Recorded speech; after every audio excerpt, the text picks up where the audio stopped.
Hello ladies and gents, welcome back to Dame Does It. Today we're going to be build stripping and cleaning our Glock 26. This extended slide lock release reinstalled makes things a lot easier.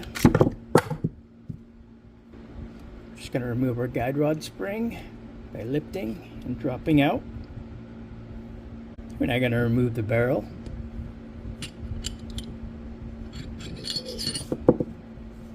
We now have the slide build strip we're going to clean. We'll run through the cleaning steps. First step is going to be hit it with our blaster all along here.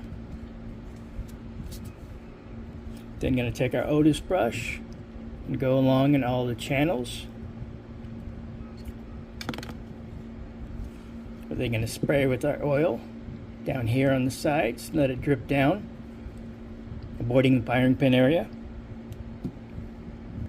We're then going to take our microfiber cloth, go along and clean all of it out.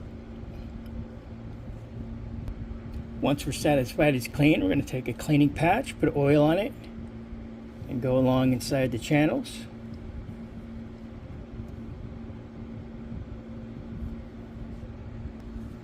We're then going to take our gun grease, put it on our swab-it,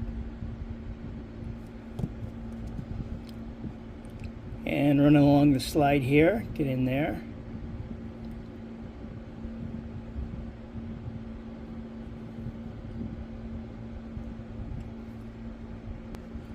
Reinstall our barrel. Now reinstall our guide rod with the rubber side out. Now push our release down.